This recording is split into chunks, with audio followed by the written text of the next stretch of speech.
जहां के इंसाफ की खास मुलाकात में आपका इस्तकबाल है। मैं मेजबान मोहम्मद जावेद शेख। आज हमारे साथ खास मेहमान है अतुल चंद कुलकर्णी जी, जो स्पेशल डीजी थे एनआईए के। और एनआईए में जो है उन्होंने काफी हद तक काम अंजाम दिया, कई ऑपरेशन अंजाम दिए। एनआईए में रहते हुए उन्होंने डी कंपनी को जो है बेनकाब किया, उनकी कमर तोड़ी है। जिस तरीके से टेरर ऑपरेशन अंजाम देते थे कुलकर्णी जी, उस ताल्लुक से हम बात करेंगे। अभी जो है हाल ही में तहवर राना को हिंदुस्तान लाया गया। ये कामयाब हवालगी है, हिंदुस्तान के लिए कामयाब पल है। जिस तरीके से तहवर राना जो है वो यहाँ हिंदुस्तान आया है और लश्कर के लिए काम करता था, इस तरह की चीजें जो है सामने आई थी, उसमें आईएसआईएस इन्वॉल्व थी। और जिस तरीके से जो चीजें है बेनकाब किया है हिंदुस्तान ने, और उसे जो है मजबूर किया हिंदुस्तान आने में, तो एनआईए का काफी अहम रोल रहा है। तो किस तरीके से हवालगी की प्रक्रिया हुई है और किस तरीके से जो है केस को आगे बढ़ाया आपने? सबसे पहले तो शुक्रिया आप जी यहाँ पे मुझे इनवाइट किए हैं। जी क्या होता है, ये जो प्रक्रिया है, ये प्रोसेस ऑफ एक्सट्रेडिशन, ये बहुत ही लंबी होती है, जिसको हम प्रत्यार्पण बोलते हैं, एक्सट्रेडिशन बोलते हैं। और इसमें मतलब अभी अगर इसी की एक्सट्रेडिशन की बात करें राणा की, तो ये प्रोसेस काफी चलता रहा। मेरे ख्याल से पिछले 3-4 साल से इसको परसू कर रहे हैं। और कई बारी बैक एंड फोर्थ होता है इसमें। कुछ कागजात हम भेजते हैं उनकी तरफ, जिनके यहाँ के अपने उसके थ्रू उनके गवर्नमेंट तक चले जाते हैं वो सब कागजात। और वो वहां से फिर उनकी कुछ क्वेरी आती है, उसके फिर और सपोर्टिंग कागजात दिए जाते हैं। प्रोसेस बड़ा टाइम कंज्यूमिंग भी है, और उसमें कई सारी चीजें अपनी दांव पर भी एक तरीके से लग जाती है। कैसे लगती है दांव पर? कि आपने जो एविडेंस इकट्ठा किया है, या आपने जिस तरीके से उसको चार्जशीट किया है, किसी भी आदमी को, मैं केवल राणा की बात नहीं कर रहा हूँ, तो जिस तरीके से चार्जशीट किया है, वो कागजात में जो आपके मतलब केस पेपर्स है, उसमें एविडेंस कितना है ये देखा जाता है। एक चीज। दूसरी चीज ये देखी जाती है कि उनके जो कानून है, उनके कानूनों के साथ में कैसा तालमेल अपने कानूनों का है, ये भी देखा जाता है। अच्छा, जहां तक राणा की बात है, राणा को पहले उनकी कोर्ट में उसके ऊपर केस चल चुकी है, उसमें उसको कन्विक्शन हो चुका है। और उसमें जो चार्जेस है, वो चार्जेस आप अपने मतलब उन चार्जेस में वो आपको देते नहीं है। जी बिल्कुल। एक्सट्रेडिशन में तो ये कई सारी चीजें उसमें होती है, कई सारे उसके पड़ाव रहते हैं, और वो हर पड़ाव से आगे चलना पड़ता है। लेकिन राणा के बारे में केवल मैं एक ही बताऊंगा कि इसमें अपने highest executive formation in government, दोनों गवर्नमेंट के, अपनी तरफ से और उनकी तरफ से, इनका उसमें रोल था। करके ये सब चीज जो है वो फास्ट हो गई। और आपने तो देखा होगा कि इवन अमेरिकन प्रेसिडेंट जो है मिस्टर ट्रम्प, इन्होंने भी इसमें एक स्टेटमेंट दिया था कि गलत आदमी, जो टेरर माइंड के आदमी हैं, इनके साथ में इनको हम रखना नहीं चाहिए। सो कुल मिला के ये प्रोसेस चलते चलते चलते फिर वो अभी उस मुकाम पर पहुंची है जहाँ पे वो अपने कब्जे में आ गए। तहवर राना ने बहुत सारी कोशिशें की थी, सुप्रीम कोर्ट में भी गया था वो अमेरिका के, ये कहने के लिए कि मुझे हिंदुस्तान ना भेजा जाए। उसकी जो है दरख्वास्त खारिज कर दी गई। तो इस बारे में क्या कहेंगे कि किस तरीके से आप लोगों ने सबूत इस तरह इकट्ठा किए थे? तो उस बारे में आपने बड़ा अच्छा चीज पूछा, क्योंकि मेरे कहने में, शुरू वाले कहने में मैंने वो बातों में मैं भूल गया कि इसमें फिर बाद में यूएस की साइड जो है वो अपनी साइड पेशी रखती है कोर्टों में, और कोर्ट में ये फिर चले जाते हैं एक बहाना हर बार बना के। तो उसके मेरे ख्याल से अब तो 5-6 अपील हो गए होंगे। बिल्कुल। हाँ, अलग अलग कोर्टों में, जो फाइनली सुप्रीम कोर्ट में हो गया उनके। अब जब उसमें भी वो नाकामयाब रहा, तब जाके उसको एक्स्ट्राडाइट करने के इस पे आई, मतलब बात आई। और यूएस गवर्नमेंट की तरफ से टेररिज्म में मेरे ख्याल से एक्स्ट्राडाइट होने वाला, और डेवलपिंग वर्ल्ड में इंडिया जैसी कंट्री को एक्स्ट्राडाइट होने वाला बहुत कम बार हुआ है अब तक। ये पहली बारी मेरे ख्याल से कोई इतना इम्पोर्टेंट आदमी जो है, अहम आदमी जो है, वो आपके पास में आ रहा है। मुंबई हमलों का मास्टरमाइंड भी है। इसने जो है लोगों को जो है उर्दू और हिंदी जबान भी सिखाई थी, और फिर जो है ये ऑपरेशंस को पूरा देखा था। इस ऑपरेशन में नाम आ रहा था इलियास कश्मीरी और अब्दुल रहमान, ये दो लोग का भी नाम आ रहा था। और लश्कर ने इस ऑपरेशन को अंजाम दिया, हाफिज सईद का रोल है इसमें। और इसमें जो है आईएसआई भी इन्वॉल्व है जिस तरीके से चार्जशीट में बताया गया। तो इस बारे में आप क्या कहना चाहेंगे जिस तरीके से पूरा केस है? नहीं, कई सारी बातें, अगर आपको याद होगा 2015 में जब जॉइंट सिटी क्राइम था, जी उसी समय ये तय हुआ सरकार की लेवल में कि हम डेविड हेडली को अपने कोर्ट में उसको एविडेंस देने में जी मजबूर करेंगे, जी क्योंकि उसकी प्ली बार्गेन में ये था कि वो वीडियो डिपोज करेगा जी पाकिस्तान में या हिंदुस्तान में, जी जबकि वो खुद जा नहीं जी पाएगा। तो हमने फिर यूएस गवर्नमेंट में अपनी पहल करी, अपने गवर्नमेंट के थ्रू, अपने सीनियर फॉर्मेशंस के थ्रू। और एक बार मैं और निकम साहब, उज्जवल निकम साहब, जी अगस्त 15 में जाके आए यूएस को, और दूसरी बारी हम लोग जनवरी 16 में जाके आए। जी और फिर अपने पास में फरवरी में हेडली का डिपोजिशन हो गया अपने कोर्टों के सामने। एक हफ्ता फरवरी में हुआ, एक हफ्ता मार्च में हुआ, और बड़ा वो लगातार चलता रहता था। यहाँ की हाईकोर्ट की स्पेशल परमिशन लेके जी वो सुबह 7:30 बजे अपना कोर्ट का प्रोसीडिंग शुरू होता था, जी और दोपहर को लंच टाइम के आसपास वो खत्म होता था। जी वहां पे एग्जैक्टली इसके विरुद्ध स्थिति थी। वहां उसको रात को, शाम को 7:30 बजे शुरू होता था, जी और वो बैठता था रात को 1:30 बजे तक। 1:30 जी और अंत में उसको हम पढ़ के, अपने मजिस्ट्रेट जज जो है वो पढ़ के दिखाते थे, जी तो उनके आदमी, जी और वो हर चीज को करेक्ट करता था। तो एक लंबा अरसा इसमें जी इन्वॉल्व रहे हम लोग। जी और उस समय उसके डिपोजिशन में हेडली के, जी आप देख लीजिए उस समय की मेरे मीडिया जी ब्रीफिंग्स भी है, जी उज्जवल निगम साहब की ब्रीफिंग्स है, और कई जी सारी चीजें हैं, जी तो उसमें आपको सारी चीजें विस्तार से पता चलेगी। जी लेकिन उस समय ये सब चीज जो है कि ये कैसे इसमें पाकिस्तान का स्टेट का रोल है। जी उसके पहले तक पाकिस्तान ये बोलता रहा कि हमारा कोई स्टेट का जी रोल बिल्कुल नहीं है, लेना देना नहीं है, हाँ केवल हमारे पास में रहने वाले कुछ लोग, रोग एलिमेंट्स होंगे, हाँ, जी नॉन स्टेट एक्टर्स होंगे, वो जी ये कर रहे हैं। हालांकि स्थिति वैसी नहीं थी। जी आर्मी के सर्विंग ऑफिसर्स जो है जी पाकिस्तान के, मेजर इकबाल हाँ और हाँ, इसका समीर और समीर का भी नाम बाकी सामने बहुत सारे नाम हैं, जी तो वो सब जो है वो इसमें प्लानिंग में लगे हुए थे। तो जी ये एक बड़ी सोची समझी और प्लान की गई साजिश थी जी हिंदुस्तान के खिलाफ, जिसमें पाकिस्तान स्टेट करके भी शामिल था। ये हेडली के डिपोजिशन से उजागर जी हुआ। और इसमें जैसा आपने बोला, बाकी सब नाम बताए आपने कि लश्कर के साथ में था जी ही ताल्लुक इसका, जी वो भी सब हेडली ने बताया जी कि कैसे वो ड्रग की केस में पहले यूएस में पकड़ा गया, जी जी उसको बाद में फिर यूएस की ड्रग एनफोर्समेंट एजेंसी ने उसके ऊपर कैसे काम किया, जी और वो फिर कैसे यूएस के लिए काम करने लगा जी ड्रग्स के मामले में। तो पाकिस्तान अफगानिस्तान बॉर्डर में अक्सर जाया करता था, जी और वहां जाके इंफॉर्मेशन कलेक्ट करके दिया करता था। जी उसमें कभी एक मौके, मेरे ख्याल से 2001 या 2002 में जी उसका लश्कर से वास्ता पड़ा, जी और वो फिर लश्कर के लिए काम करने लगा। हम्म, और इन सब मामलों में वो राणा को जी पिक्चर में रखता था जी 2004-5 के जी बाद में। पुरानी दोस्ती थी इनकी, जी मतलब वो दोस्ती इन लोगों की कहा जाता है कि बचपन की दोस्ती थी हाँ, जी एक ही स्कूल में ये लोग पढ़ते थे। जी और आपको याद होगा कि एक पाकिस्तान में स्कूल पर हमला हुआ था, और जी जिसमें जी 150 बिल्कुल बच्चों की 150 जान बच्चों चली की गई जान थी। वही स्कूल इनका स्कूल था, जी तो उसी स्कूल में ये लोग पढ़ते थे, जी और तब से जाके इनका एसोसिएशन था।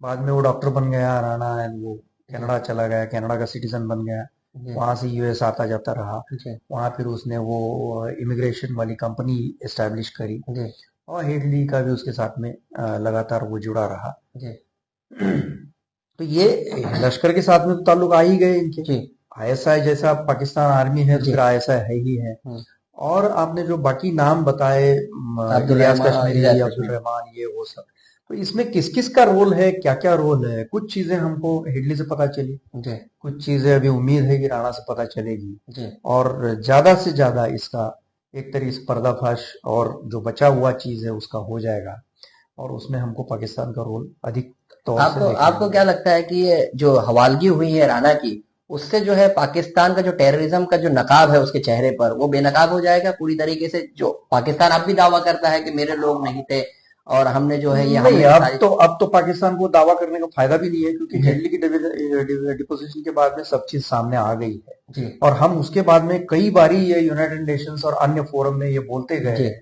कि भाई आपका दामन, आपका पहले आंगन साफ करिए, जी वहां से ये सब लोगों को निकालिए, और फिर आप टेररिज्म की बात जी करिए। तो ये पहले हो चुका है और वो अभी वो ये सब बात नहीं करते। जी पर आपकी बात सही है कि वो नए सिरे से कुछ जी और नए चीजों पर जी लाइट डाल सकता है। जी। तो देखते हैं क्या क्या बताएगा।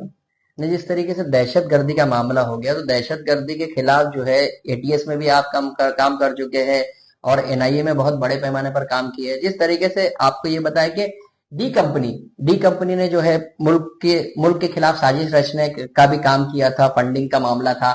आपने एनआईए में ऑपरेशन किया था, उसमें जो है डी कंपनी के बहुत सारे गुंडों को भी अरेस्ट किया गया था। तो क्या इसका भी कनेक्शन कुछ आईएसआई से था? देखिए, आईएसआई का और डी कंपनी का रिश्ता जो है वो पुराना है। जी जैसा आपको याद होगा कि 93 ब्लास्ट से लेके, बॉम्बे ब्लास्ट से लेके वो रिश्ता है। इनफैक्ट उसके पहले जी, से उससे है, पहले था। लेकिन कम से कम वो उस समय उजागर हुआ था। 93 ब्लास्ट में इन लोगों का काफी रोल था। जी तो वो तो रिश्ता तो है ही उनका। जी और हाँ, जो एनआईए की केस है वो गैंग के खिलाफ, जी उसमें भी कई सारी चीजें सामने आई है, लेकिन वो ट्रायल में हाँ ट्रायल की स्थिति में है, जी। तो उसके बारे में ज्यादा बोलना ठीक नहीं रहेगा। टेररिज्म को लेकर पाकिस्तान मुसलसल जो है हिंदुस्तान के खिलाफ साजिश रचता है और यहाँ पर जो है हमले की जो है वारदातें अंजाम देता है। तो इस ताल्लुक से आप क्या कहना चाहेंगे? यानी मतलब यानी हमेशा जो है पाकिस्तान पहले साजिश रचता है, फिर हमले को अंजाम दिया जाता है, फिर उसके बाद जो है वो डिनाई करता है कि भाई हम नहीं थे। तो इस बारे में आपके क्या कहना है कि किस तरीके से यानी नहीं, ये तो पहले की स्थिति थी। जी अब अगर आप पिछले 10 साल 12 साल में देखोगे तो कोई अटैक बड़ा अपने पास हुआ भी नहीं है, जी कश्मीर छोड़ के। जी कश्मीर एक अलग ही सीन है, जी कश्मीर जी के बारे में बिल्कुल। बोलना ठीक नहीं रहेगा जी इस मामले में। जी तो बाकी हिंदुस्तान में, जिसको हम लोग मेनलैंड बोलते हैं, वहां पे कहीं भी पाकिस्तान की ये अभी मजाल नहीं हुई है कि वो अटैक करे। उसकी वजह कई सारी है। जी उसकी एक वजह यह है कि पूरे विश्व में, पूरी दुनिया में जो हिंदुस्तान ने एक इस विषय को कंटिन्यूअसली लोगों के सामने रखा है, जी दहशतवाद को। जी तो ये इसके चलते क्या हुआ है कि हर कंट्री को ये समझ में आने लगा है जी कि भाई नहीं, ये एक चीज है जिस पर हम लोगों को सबको इकट्ठा आना चाहिए। और इसमें कोई मजहबी बात नहीं है, इसमें कोई कंट्री टू कंट्री वाली बात नहीं है, या इसमें कोई एक पाकिस्तान के पहले नुमाइंदे हुआ करते थे बड़े, कि वो बोलते थे कि bad terrorist and good terrorist, इस जी टाइप का जी कुछ जी था। हाँ जी ऐसा कुछ नहीं होता है, जी उसमें कोई बैड और गुड नहीं होता है। Terrorist is a terrorist. जी तो इस हिसाब से हमारा जो पूरा दुनिया में आज तक पिछले 10 12 15 साल में हमने पेश किया है सबके सामने बार बार जी लगातार, जी उसके चलते अभी पाकिस्तान की ये हिम्मत नहीं है। दूसरी बात, मतलब पाकिस्तान के ऊपर प्रेशर आएगा फिर बाकी जी कंट्री से। दूसरी बात यह है कि पाकिस्तान आज स्थिति में ही नहीं है। जी बिल्कुल। ना इकोनॉमिक स्थिति है उसकी, ना उसकी सोशल स्थिति है, ना पॉलिटिकल स्थिति है। पाकिस्तान की हालत ठीक नहीं है। जी लेकिन मैं ये भी कहना चाहूंगा कि जब पाकिस्तान की हालत ठीक नहीं होती है तो हमको ज्यादा चौकन्ना रहना चाहिए, जी क्योंकि वो फिर अपनी कंट्री के लोगों का ध्यान दूसरी तरफ भटकाने के लिए। भटकाने के लिए वो फिर ये सब धंधे करते रहते हैं, जी टेररिस्ट अटैक वगैरह। तो देखते हैं कैसा चलेगा, बट मुझे तो लगता नहीं है कि अभी ये चीज हो जाएगी। जी। मतलब उतनी उतनी हिम्मत तो पाकिस्तान जुटा पाएगा।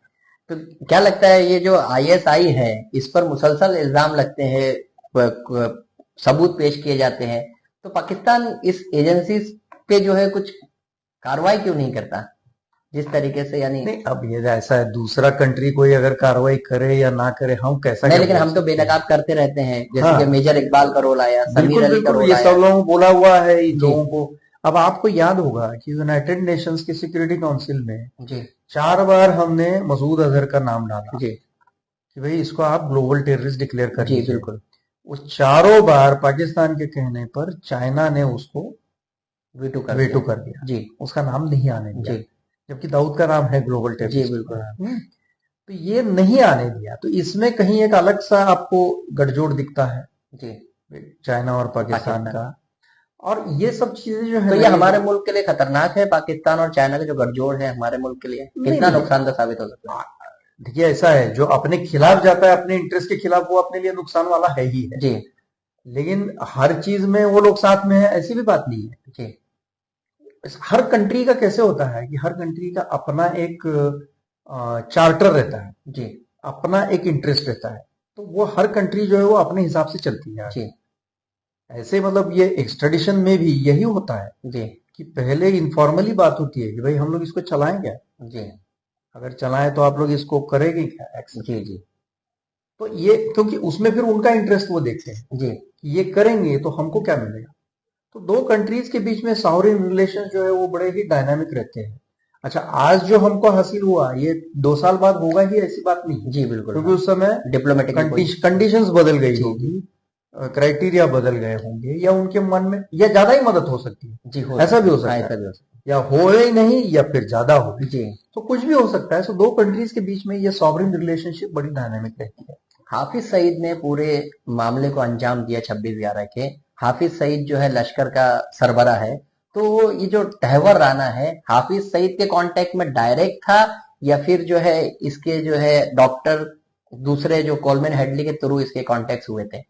नहीं नहीं नहीं, इसमें ना अब ये सामने आएगा जब उससे बात होगी। अभी तहकीकात जारी है, 18 दिन का कस्टडी मिला जी है, जी एनआईए के ऑफिसर्स लगे हुए हैं उसमें, जी तो धीरे धीरे सब चीज बाहर आ जाएगी। लेकिन एक इन लोगों का कम्युनिकेशन का सिस्टम था, जी जो आपको याद होगा कि हेडली को कुछ ईमेल आईडी जी जी दी बिल्कुल, हाँ, गई थी, वो ईमेल वो भेजा ईमेल पे करता था। भेजा करता था वो, उसमें कोडेड लैंग्वेज भी यूज जी करते बिल्कुल, थे, जी जी ये सब चीज था। अच्छा, दोनों के वो आपस में उसमें वो ईमेल के जरिए बात करते थे, फोन पे मेरे ख्याल और से बहुत कम उसमें बात ईमेल हुई में है। भी ऐसा होता था कि कुछ जो है ड्राफ्ट में मेल कर देते थे वो हाँ लोग, हाँ इस तरह हाँ, की चीजें होती थी। करेक्ट। तो जी आपने सही फरमाया। तो ये जो है ये उनकी कम्युनिकेशन की सिस्टम है। तो जी। अभी अगर ये आप मुझे पूछेंगे कि राणा एलिट तो लश्कर उस के वक्त भी टच आपने में थे क्या। काफी एनआईए में थे आप, तो आपने तो कुछ इस तरह की चीजें तो काफी इन्वेस्टिगेशन में आप रहे हैं। हाँ तो हाँ ये जो ईमेल्स का जो कनेक्शन है, ईमेल्स में तो बहुत सारे चेहरे बेनकाब होंगे, हाँ, हो उसमें कुछ जाएंगे ऐसे हो भी होंगे जाएंगे, कि जो बिल्कुल हो जाएंगे। हिंदुस्तान में रहते हो और उनकी मदद की हो टेररिज्म में। बिल्कुल हो सकता है, अगर है वैसा तो वो सामने आएगा, जी अगर नहीं है तो वो भी सामने आएगा कि नहीं, हिंदुस्तान वाला कोई नहीं था इसमें। जी ये तो सब पूरी मतलब दुनिया की अपने अलग देशों के इसमें सब चल रहा था। तो ये देखते हैं आगे, अब दिल्ली क्या क्या बोलता है, सॉरी राणा क्या क्या बोलता है, वो देखते हैं इसको। अजमल कसाब का जो मामला था, अजमल कसाब को यहाँ आया था टेररिज्म का अटैक करने के बाद, जो है पाकिस्तान ने उसको उसकी बॉडी लेने से ही इनकार कर दिया था, जब जो इस तरह से। तो उस पर आपका क्या कहना है, जिस तरीके से यानी साबित करने के बाद भी बॉडी नहीं ले रहा था वो? नहीं नहीं भाई, देखिए ऐसा है, ये तो वहां पे जब बॉर्डर पे ये सब होता है ना, तभी भी ये सब चलता है। जी अब अगर समझो वो बॉडी लेते हैं जी तो ये मान लेंगे क्लेम हो कि जाता है। हाँ, ये मान जाएंगे, मतलब मानना पड़ेगा उनको कि भाई ये हमारा आदमी था जी। और इसको हमने ही भेजा था। तो ये नहीं करना है करके बॉडी एक्सेप्ट नहीं करते। आप एनआईए में रहे हैं, काफी यानी आपको केसेस आए होंगे। ये खुदकश बम्बार फिदाइन कैसे बनाते हैं ये लोग, जिस तरीके से ये 26/11 भी जो है ये मरने के लिए आए थे यहाँ पर, तो कैसे बनाते हैं और क्या इनके पीछे क्या मकसद होता है और किस तरीके से ये काम करते हैं पूरा? नहीं, इसके बारे में अगर आपको याद होगा तो एक इस्लाम जिमखाना में मेरा सेशन हुआ था उलमास के साथ में, जी उन्हीं दिनों जब मैं एटीएस में था। जी और उसमें मैंने ये बड़ा विस्तार से सब बताया था कि कैसे ये चीज चलती है। जी। तो इसमें भी तो मुख्तसर सा आप पहले बताएं। तो ये होता है कि इस्लामिक स्टेट टाइप जो ऑर्गेनाइजेशन है, जी जी अलकायदा, बिल्कुल। इस्लामिक स्टेट, हाँ इन लोग जो है वो पहले आपके सोशल मीडिया को देखते रहते हैं, जी नौजवान बच्चों के। जी तो उसमें उनको समझ में आता है कि एक आध बच्चा जो है वो क्या टाइप का थिंकिंग है उसका, जी वो क्या टाइप की क्वेरी डाले जा रहा सोशल मीडिया में। जी तो पहले तो उसकी अगर रिलीजियस टाइप की क्वेरी रहेगी तो वो बड़ा इनॉक्यूअस सा उसको जवाब देते हैं, जी जिसमें कोई दिक्कत नहीं होती है। फिर वो धीरे धीरे धीरे धीरे उसमें रेडिकल थॉट्स जी आ जाते हैं। जी फिर वो उसको बोलते हैं, जैसे ही बच्चे के इसमें रेडिकल थॉट्स आ जाएंगे तो उसको बोलते हैं कि भाई तू यहाँ नहीं, अभी हाँ, टेलीग्राम पे आ, या दूसरा जो भी चैनल्स अच्छा है उनके हिसाब से सिक्योर चैनल उस पे आ जा। जी तो वो उस पे चला जाता है, तो वहां पे फिर वो जो है खुल के बातें होती है सब। जी तो फिर वहां उनको ऑनलाइन रेडिकलाइज किया जाता है, जी मोबाइल के जरिए, लैपटॉप के जरिए, जी ऑनलाइन। जी और फिर उसको 10 चीजें बताई जाती है, उसका वर्ल्ड व्यू जो है वो चेंज किया जाता है जी कि भाई सदर्न एशिया में या हिंदुस्तान में ये सब चीजें हो रही है, जी ज्यादती हो रही है, जी ग्लोबल सीन ये है, फिलिस्तीन में ये हो रहा है, यहाँ वो हाँ हो रहा है, इस टाइप का। जी तो ये सब बताने के बाद में वो बच्चा जो है वो एकदम पूरा है कि- बरगला जाता है, जी और उसको फिर वो तैयार हो जाता है। तो उसको जी वो पूछते हैं कि तू कुछ करेगा क्या, जी जिहाद करेगा क्या। जी तो फिर ये जब बोलता है कि भाई हाँ मैं तैयार हूँ, तो ये पहले तो वो बोलते हैं कि चलो उधर आ जाओ। मैं उन दिनों की बात बता रहा हूँ, जी जी आजकल हाँ तो वो बचा हाँ नहीं है जी सिचुएशन। जी बिल्कुल तो पहले ये बोलते थे कि भाई तो आप उधर आइए, या अफगानिस्तान में आइए, या हाँ सीरिया सीरिया में इराक आ में जाए आइए। वो और फिर बाद में वही खुद बोलते थे कि नहीं नहीं यहाँ मत आओ, अभी स्थिति ठीक नहीं है, बीच तुम में वो कुछ लोगों ने लोन वूल अटैक का भी मामला शुरू हाँ किया हाँ था। हाँ। जी तो वो वहीं पे बैठ के आप जिहाद कर लीजिए, ये ऐसा बताया जाता है। जी फिर वो बोलते हैं कि नहीं क्या करना चाहिए, तो जी फिर उसमें वो लोन वुल्फ वाली बात आती है जी कि भाई किसी सिक्योरिटी एजेंसी वाले को पकड़ो, आर्मी जी वाले को पकड़ो, उसके ऊपर चाकू चलाओ, जी जो भी है इस टाइप की इंस्ट्रक्शंस जी लोन वुल्फ के लिए आती जी है।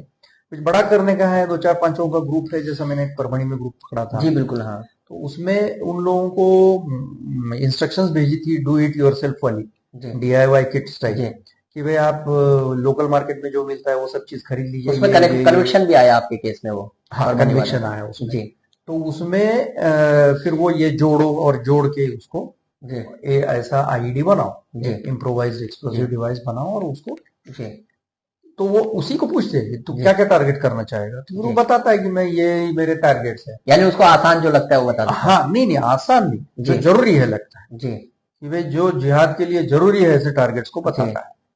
तो फिर वो बताने के बाद में वो वहां से शॉर्टलिस्ट करके बताते हैं कि भाई ठीक है, इसमें से ये दो तीन चीज, तो ये दो तीन टारगेट कर ले। जी फिर वो तैयार हो जाता है और वो आगे ही चलाता है। तो जी ये बेसिकली पूरी जो रेडिकलाइजेशन की प्रोसेस है वो ये ऐसी चलती है। जी पुराने जमाने में अगर आपको याद होगा 2009 वगैरह के पहले, जी या बॉम्बे ब्लास्ट की, सीरियल बॉम्बे जी ब्लास्ट की बात सीरियल कर ब्लास्ट लीजिए, हाँ उस समय जो है इन लोगों को पहले वहां जाना पड़ता था जी पीओके, बिल्कुल हाँ वहां जाके सब चीज ट्रेनिंग, दौराया आम दौराया दौरा खास वो खास सब दौरा करना जी पड़ता था। बिल्कुल बिल्कुल हाँ तो करते करते उनको मतलब यहाँ से जाने में हिम्मत जुटाना, हम्म वहां चले जाना, वहां से ट्रेनिंग करके वापस आ जाना, हम्म यहाँ इंस्ट्रक्शन की राह देखना, जी पैसे की राह देखना, जी और बाद में काम करना, इसमें काफी काफी वक्त हो जाता है वक्त लंबा जाता लंबा था। प्रोसीजर है। अब ये मतलब वहां का ट्रेनिंग जो है वो 8-9 महीने का रहता जी बिल्कुल हाँ है। आज की स्थिति ये है कि ऑनलाइन रेडिकलाइजेशन में बच्चा 1.5 महीना में तैयार हो जाता है जी काम करने। तो ऑनलाइन रेडिकलाइजेशन एक बहुत खतरनाक चीज है। आपने कई बच्चों को भी इसमें से बचाया है। जी 100 से ज्यादा बच्चों को जो है आपने आईएसआईएस के चुंगल से बचाया है। जी। तो ऐसे में यानी नौजवान किस चीज का की तरफ ध्यान दे, क्योंकि इस तरह की चीजें जो है सोशल मीडिया पर आम होती है, और वालिदैन को क्या करना चाहिए और बच्चे जो है किस तरीके से जो है प्रिकॉशन ले, एहतियात बरते। नहीं नहीं, जो ऐसा है देखिए, जो पेरेंट्स है ना, पेरेंट्स को तो ये ध्यान ही देना पड़ेगा कि भाई बच्चा क्या देख रहा है। जी चार दीवारों के अंदर बंद कमरे में वो बच्चा क्या क्या कर रहा है देखना पड़ेगा। जी तो कई सारी चीजें हैं जिसका हमने मतलब वो लर्निंग ऑन जॉब ही था हमारे लिए जी कि भाई जी किस बिल्कुल टाइप से ये चीजें होती है। तो वो समझो अगर बच्चा सिम कार्ड बदल रहा है, जी या उसके पास कोई पेरेंट्स में से गया, या कोई उसकी दीदी गई, या कोई गया, बहन गई, जी भाई गया, तो वो समझो स्क्रीन चेंज करता है, तुरंत बदलता है या बंद कर देता है, तो जी ये थोड़ी साइंस है। जी वो सडनली एकदम बहुत ही प्योर होने लगता है, तो वो भी एक साइन है जी कि जो पहले समझो सिगरेट पीता था, जो पहले जी अपने दोस्तों में मशगूल रहता हाँ था, या खल सिनेमा वगैरह हाँ देखता वगैरह था, देखता वो था एकदम बड़ा, एकदम ओके अभी यानी अगर कट्टर हो गया, हाँ यानी हाँ, तो वो कट्टरपंथी की कट्टरता तरफ की जा तरफ रहा है। अगर वो झुक रहा है, जी तो वो भी ध्यान में आना चाहिए। तो पेरेंट्स ने उसके ऊपर ध्यान देना जरूरी है, और स्पेशली 14-15 साल से लेके 21-22-25 साल तक देखना जरूरी है। ये लोग इसी इसी एज के हाँ, लड़कों ये को टारगेट एज में करते सबसे ज्यादा ये होता है। अब आप जो बात कर रहे थे कि कुछ बच्चों को जो है हमने कोशिश करी, तो एटीएस में जब थे 3 साल में हमने डी रेडिकलाइजेशन की कोशिश काफी करी। हैं। जी 127 मेरे ख्याल से लास्ट नंबर है हमारा, जी जिसमें दोनों थे, जी बॉयज एंड गर्ल्स, जी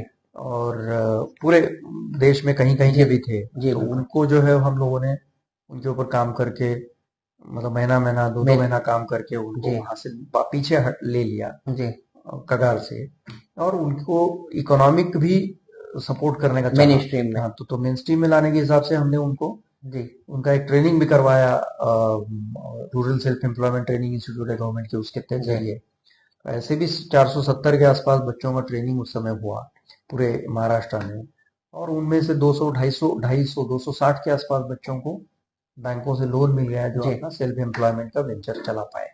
तो आइडिया ये थे कि केवल उनको थॉट्स का बता के फायदा नहीं है, उनको कुछ करने के लिए देना भी पड़ेगा। यानी उसको बिजी रखना चाहते थे आप बच्चों को। बिजी बिजी से भी वो उसका अपना जिंदगी बन जाता है। जी बिल्कुल। हाँ, तो ये भी उसमें से कोशिश थी। जिस तरह से बात करें कि टेररिज्म के ताल्लुक से जो चीजें होती है अक्सर सोशल मीडिया, तो सोशल मीडिया पर कैसे रोक लाई जा सकती है? इस तरह के जो मुतनाज़ा चीजें हैं वो कैसे काउंटर करने के लिए नहीं, अभी क्या है, अभी एक डेटा प्रोटेक्शन बिल आ गया है, पार्लियामेंट के सामने है वो। जी। तो उसमें शायद उन लोग कुछ करेंगे। दूसरा, अभी अपनी साइबर ओवरसाइट जिसको हम लोग बोलेंगे वो काफी बढ़ गई है। जी। महाराष्ट्र में बढ़ गई है। महाराष्ट्र में आपको मालूम है महाराष्ट्र साइबर से बाद में अभी एक साइबर कमांड भी मेरे ख्याल से तैयार किया है। कई सारे स्टेटों में उन्होंने अपनी अपनी कैपेसिटीज डेवलप करी है। केंद्र सरकार ने एक MHA में I4C करके सेंटर निकाला है जी। उसमें भी साइबर रिलेटेड एक्टिविटीज काफी वो देखते रहते हैं। सो साइबर वॉच बढ़ा दिया जाए और जो भी काम करने वाले, उसमें गलत काम करने वाले, उनको तुरंत अगर उसी समय पे टैग किया जाए, टोका जाए, उनके ऊपर कार्रवाई करना जरूरी नहीं है कानून। जी। उनको केवल टोकना है, क्योंकि नौजवान जो है वो भटकने की उम्मीद ज्यादा रहती है। जी बिल्कुल। उस उम्र में तो उसको जो है वो थोड़ा सा टोक के रास्ते पे लाना, इतना ही काम करना है। तो ये सब अभी ये एजेंसी जो है ये कर रही है। ठीक जी। एज अ ऑफिसर जो है जिस तरीके से एक अकलियती यानी जो माइनॉरिटीज है उसमें जो है पुलिस के ताल्लुक से और एजेंसीज के ताल्लुक से काफी गलत फहमियां पाई जाती है। तो आप तो ATS में भी रहे, NIA में भी रहे, तो ऐसा कहा जाता है कि मुसलमानों के साथ ज्यादा नाइंसाफी होती है, उन्हें जो है छोटे मोटे केसेस में जो है फंसाकर वो कर दिया जाता है। तो इस बारे में आप क्या सोचते हैं और किस तरीके से आप जो है, यानी आप किसी को अरेस्ट करते हैं तो क्या वो आप उसका जात धर्म देखकर अरेस्ट करते हैं या फिर नहीं, ये इसके बारे में मैं आपको बता सकता हूँ। एक बड़े इंपॉर्टेंट राइटर और सोशल लीडर है जी मुस्लिम कम्युनिटी के, मैं नाम नहीं लेना चाहता हूँ, लेकिन उन्होंने मुझे ये चैलेंज फेंका मेरी तरफ जब मैं ATS में था। बोले ये इस चीज को आप कैसे, क्या how will you react to this, भाई मुस्लिम ज्यादा बच्चों को पकड़ा जाता है। बिल्कुल। हाँ। तो मैंने उनको ATS की स्थापना से लेकर कितने हिंदुओं को पकड़ा था, कितने मुस्लिमों को पकड़ा था, क्या स्थिति थी, कितने हैं, कितने केसेस, सब दोनों में। नहीं, नक्सल छोड़, केवल टेररिज्म रिलेटेड या इस टाइप का, तो टेररिज्म, फिर करेंसी, ये सब। तो ये पाया है कि दोनों नंबर लगातार बराबर ही है। अच्छा, सेम है जी। कोई उसमें खास फर्क नहीं है, 2-5% इधर उधर हो जाएगा जी, इतना ही। तो मैंने उन लीडरों को मैंने पूरा स्टैटिस्टिक दिया था जी, और उसके बाद में फिर वो कन्विंस हो गए। अच्छा। ऐसा नहीं रहता, कोई भी एजेंसी ये काम नहीं करती जी। नहीं तो आप बोलिए ना मुझे कि मैं वो फिर वो वैभव राउत वाला करता नहीं ना। जी बिल्कुल। हाँ, वो भी केस हमने देखा, वही तो सनबर्न फेस्टिवल में ये करने वाले थे जी। तो जो सामने आता है उसको आपको उसके ऊपर कार्रवाई करनी, यानी आप एक्यूज को एक्यूज की नजरों से देखते हैं। बिल्कुल, उसका मतलब हमारे लिए कोई मायने रखता ही नहीं, यानी सिर्फ वो एक्यूज है आपके लिए। बिल्कुल। ये थे अतुल चंद कुलकर्णी जी, जो बता रहे थे कि किस तरीके से हिंदुस्तान को कामयाबी मिली है बड़ी, और टेररिज्म को रोकने के लिए जो इकदाम सरकार कर रही है और एजेंसियां कर रही है वो काबिले तारीफ है, और इससे जो है टेररिज्म पूरी तरीके से खत्म हो सकता है। जहां का इंसाफ की खास रिपोर्ट।